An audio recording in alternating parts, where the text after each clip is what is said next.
Is this some kind of test for me? I see. No matter how harsh the punishment, I'll take it. Even if... Even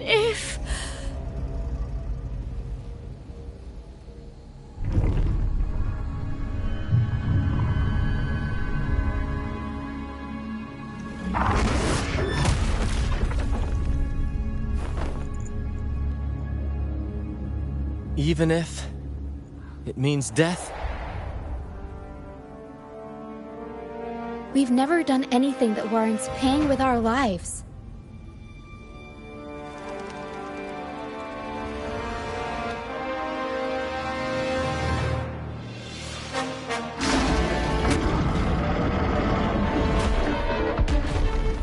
I'd wager mercy isn't on the table.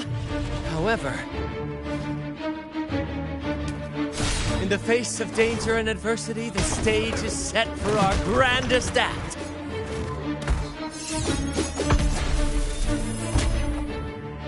Brant, you handle the Tacet Discords. I've got the dragon. Of course. But with all due respect, shouldn't the captain be the one giving the orders? Just playing to our strengths.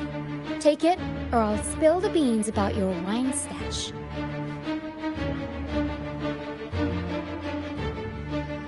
Why, aye, first mate.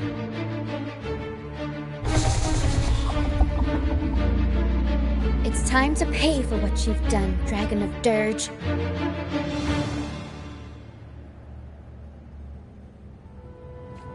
We'll improvise.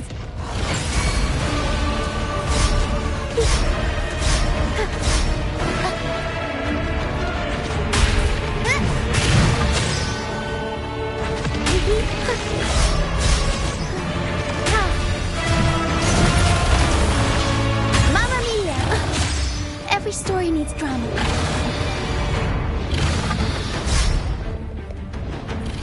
Unexpected plot twist.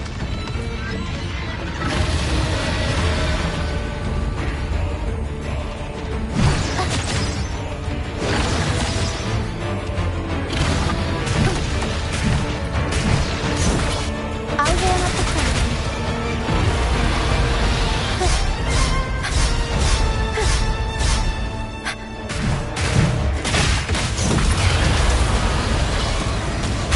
Turn of events. Improv performance.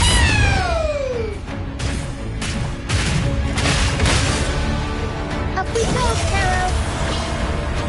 Mamma mia, avanti.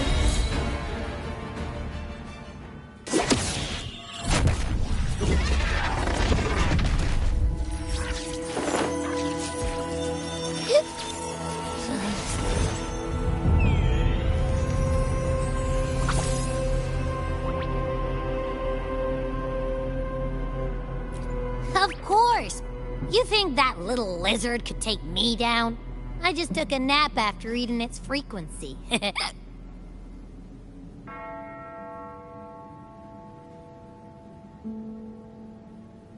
But seriously, that was close. The fire it breathed almost singed your hair. Good thing I was here to back you up. As soon as I realized it was a Tacet Discord, I went for it and ate its frequency. Piece of cake. But I gotta say, it was a pretty hefty bite. I swear, I chewed it up, but it was hard to swallow. It wasn't the taste, you know? More like my digestion's been a mess lately.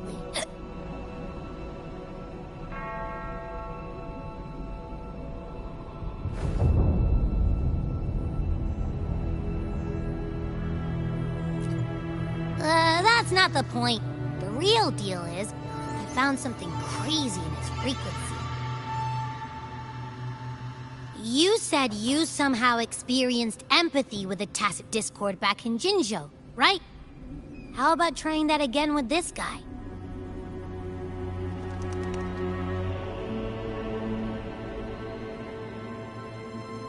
Trust me, this could be our big break.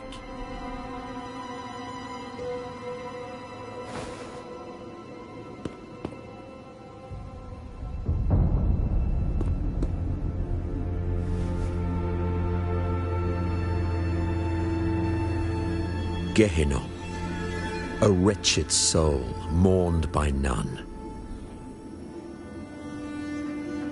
You are reborn to fulfill our sacred rite, illuminate the path of salvation. Become the fiery hand of judgment, purging all transgressions. Cleanse every soul ensnared by their own indulgence. Those who cannot withstand the trial by fire shall forever be barred from our pure land.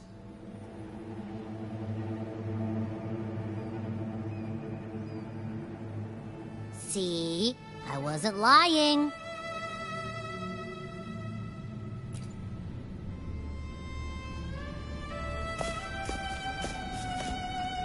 Tacet Discord's frequencies are perpetually fading, inching toward their end. Their only way to maintain their existence is to consume other frequencies as food. The dark tide and mist enveloping this isle have drawn in countless Tacet Discords. Their frequencies should have been enough to feed the dragon. If what you saw is true, then the Order must have used some trick to control the dragon, making its frequency fade away faster than it should. That means they could be responsible for why the dragon began attacking all living beings, including humans. In time, it ended up becoming a harbinger of death. I found this during the previous battle. It seems the Fraxidus had their hand in this case as well.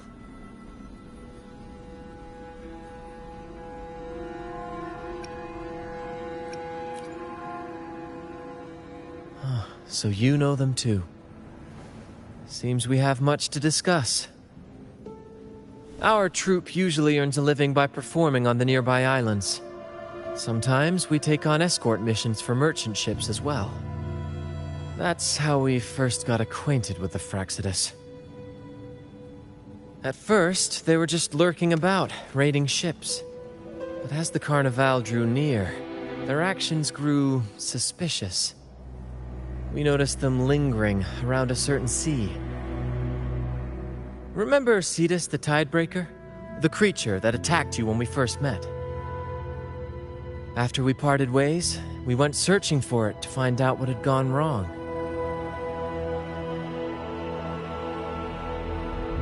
This is what we found on its tail, another Lycoris. Alas, the Tidebreaker slipped away into the deep beyond our reach. Still, this bloom leaves no doubt. The Fraxidus is behind its strange behavior. We saw what they did to the dragon. The Cetus's violent outburst must be their doing as well.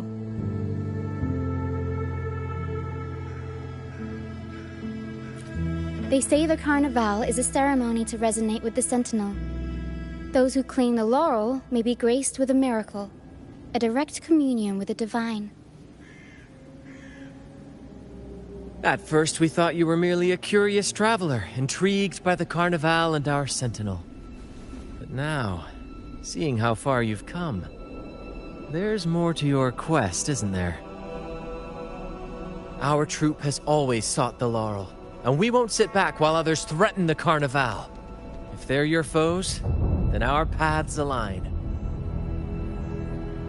Remember I mentioned one of ours who once claimed the laurel? He wasn't with us when we first met. But once we reach our base, you can speak with him about the Sentinel. It won't be long now. After such an adventure, a well-earned rest awaits.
Wind guide me.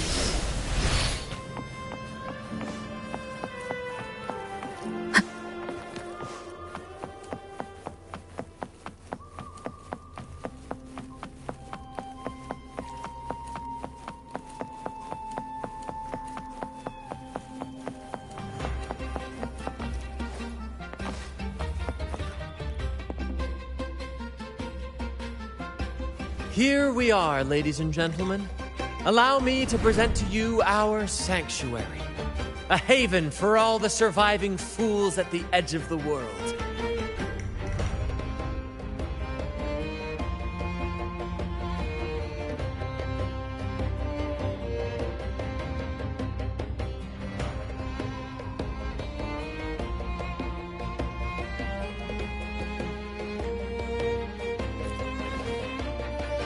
It is, my friend. We built this place from the ground up, and I dare say it's a triumph worthy of the ages. The mist does shield us from the Order, but it brings its own set of problems. Precisely why we must tackle its effects without delay. By the way, if you'd like to speak with Mr. Bardolino, our laureate, you'll find his tent deep within the base. Feel free to talk to the others while we handle our tasks. We'll catch up once we're done.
Relax, young man.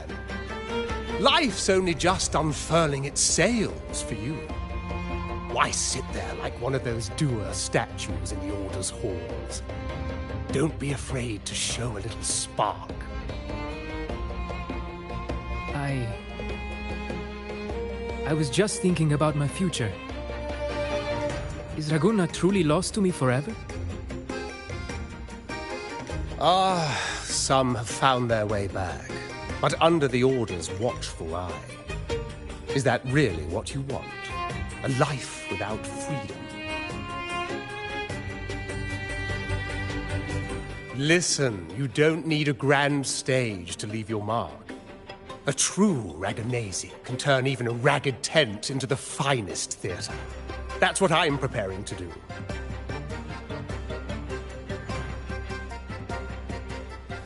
I might be an old man now, but don't let that fool you.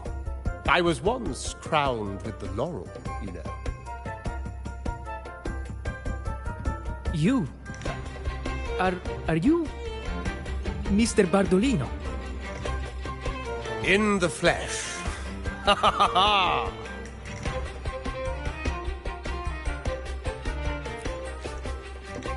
As I took my final bow on stage, a bright light pierced through the clouds, shining down from the sky.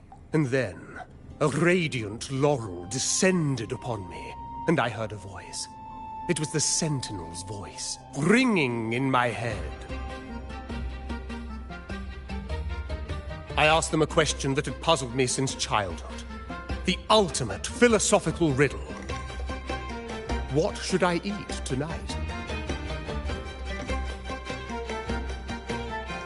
And they answered, the body is the temple of the mind.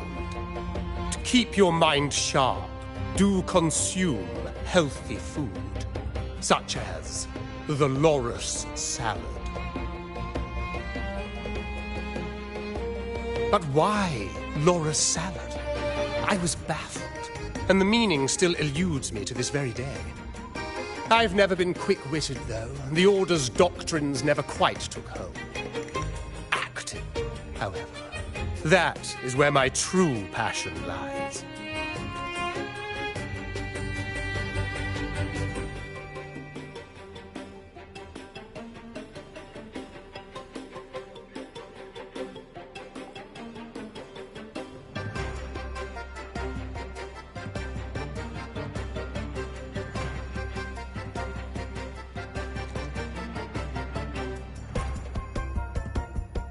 But why did a blessed laureate like you get banished by the Order? Back when I won the laurel, Raguna was led by the Holy Maiden. She promoted all sorts of grand celebrations during the Carnival, an unceasing tide of revelry. Stages sprang up on dancing through the streets, and shops adorned in vibrant hues. Even on rainy nights, you could still hear music playing in the square. Some performers wove their critiques into their acts. Sharp as she was, the Holy Maiden noticed. She refined city policy with each whisper of dissent.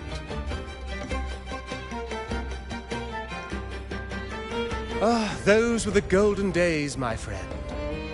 The Holy Maiden once said that if she were to leave this world, she'd want no majestic tomb or solemn funeral, but the grandest carnival as her final farewell. And then, she really did leave us. The current Primus took her place, and in the name of mourning the Holy Maiden, issued all sorts of bans on the Carnival. But is that really what she would have wanted? The Order's grip tightened, and the Carnival performances were reduced to dull, monotonous shadows of their former selves.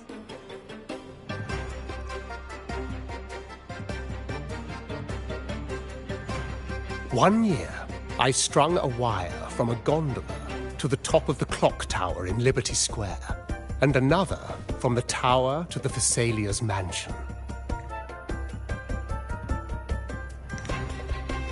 Then, I disguised myself as one of the LaGuardia to fool the acolytes, and climbed to the roof along the wire. Midway through the Order's performance, I hopped on a wing ray with a cloudcaster, showering the entire city with flowers. Yes, it was a magnificent sight. The wingray soared higher than the acolytes could reach. They couldn't do anything but watch golden pink petals rain from the sky for 3 whole days. They struggled to clean up the flowers from the streets, and it took a downpour to wash them all away. That cloudcaster, adapted from a music van, became the prototype for the one we use on stage today.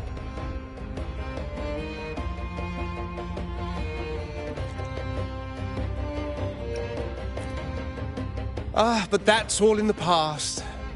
To this day, I'm still not sure what crime they pinned on me. Maybe walking the wire without protection? Anyway, I'm just an old relic now. But you lot, you're the main characters of this era, facing down every obstacle with fire in your bellies. But isn't our fate already sealed? Without the so-called salvation the Order preaches, we're doomed to our banishment. Just lost souls, dying in obscurity. Life is short, and we weren't born just to atone. The Order may banish us, but they can't take away our right to sing.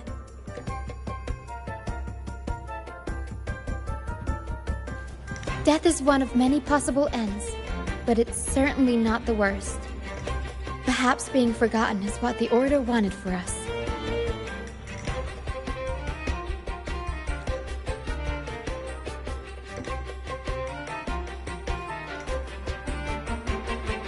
They want to erase all traces of our existence, grind us into dust and drag us into the abyss. But we'll fight the tide and live our lives to the fullest. Members of the troupe may come and go, but they never truly left us. Their deeds and songs are passed down through the ages. One day, our voices will echo across every land. Our words will reach every corner of the world. And by then, even the tacit discords in the stormy sea will know our names. That's the spirit, boy!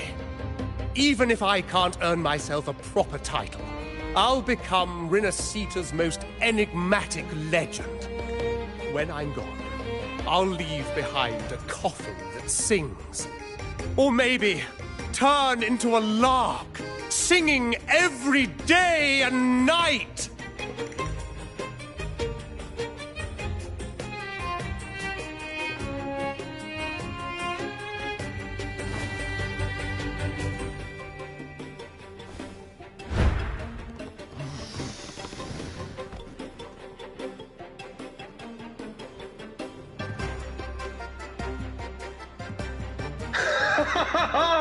What say you, Brad?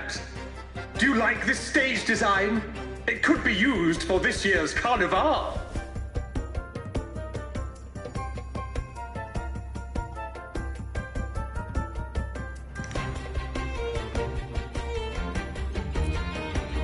Our little chat reminded me of those good old days. So why not relive that scene I just mentioned? I still remember that famous line. Even without wings, we can still soar to the heavens. Now that you mention it, that is a very good question.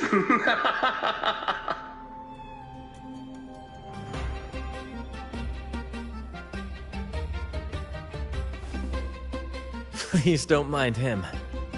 We like our performances big and bold, after all.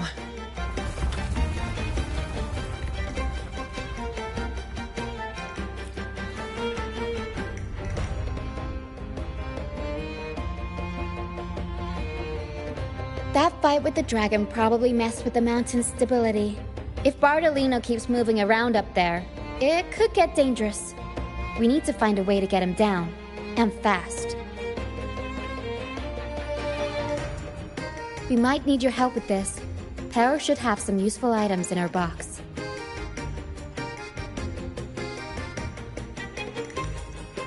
We've got a cloudcaster that can conjure up some fluffy cloud cushions that make the perfect stairs to reach Mr. Bardolino or catch him for a soft landing. But some of its parts have been borrowed by other troupe members.